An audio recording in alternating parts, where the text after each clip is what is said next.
శివనారాయణ ఇంటికి వచ్చి జ్యోత్స్నాని చంప పగలగొట్టిన స్వప్న నిజం తెలుసుకొని షాక్ అయిన శివనారాయణ అసలు ఇదంతా ఎలా జరగబోతుందనేది ఈ వీడియోలో తెలుసుకుందాం. కాశీ జ్యోత్స్న నుంచి ఫోన్ రావడంతో బయటికైతే వెళ్తాడు. వస్తున్నానక్క అని అంటూ ఉంటాడు. అదంతా విని వెంటనే ఇక కాశీని ఫాలో అవుతూ స్వప్న అయితే వస్తూ ఉంటుంది.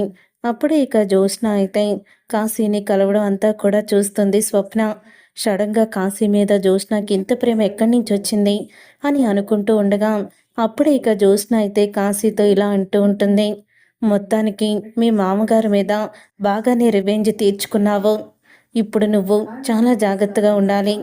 ఎవ్వరికీ కూడా ఈ విషయాలు తెలియకూడదు. అంతేకాదు, నేను కంపెనీలో స్కామ్ చేశానని నువ్వు చెప్పావు. దానికి సంబంధించిన సాక్ష్యాలు కూడా మీ మావయ్య దగ్గరే ఉన్నాయి. దానికి సంబంధించిన పెన్ డ్రైవర్ కానీ ఫైల్స్ కానీ ఉంటే నాకు తీసుకొచ్చి ఇవ్వు అని అంటూ ఉంటుంది జ్యోత్స్న. నేను సీఈఓ అవ్వాలంటే నాకు అవి కావాలి. నీకింత సహాయం చేశాను కదా, వైరా దగ్గర నీకు జాబ్ కూడా ఇప్పించాను అని అన్నంగానే సరేనక్క అని కాశీ అయితే అంటూ ఉంటాడు. అప్పుడేక కాశీని రెచ్చగొట్టి శ్రీధర్ని అరెస్టు చేయించింది జ్యోత్స్న అని తెలుసుకున్న స్వప్న ఇక వెంటనే జ్యోత్స్న ఇంటికి వెళ్ళిన తర్వాత వెళ్ళి జ్యోత్స్న చెంప పగలగొడుతుంది.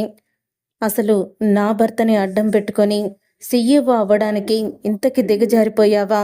కోట్లలో స్కామ్ చేసి అది బయటపడకూడదని మా నాన్నని అరెస్ట్ చేయించావా అని అందరి ముందు కూడా జ్యోత్స్నని చెంప పగలగొడుతుంది. ఇక అది తెలుసుకొని ఒక్కసారి శివనారాయణ కుటుంబం షాక్ అయిపోతూ ఉంటారు. చూసారుగా ఫ్రెండ్స్, మరి స్వప్న ద్వారా జ్యోత్స్న గురించి నిజం తెలుసుకున్న శివనారాయణ ఎటువంటి నిర్ణయం తీసుకోబోతున్నాడు, ఏం జరగబోతుందనేది రాబోయే కథలో తెలుసుకుందాం.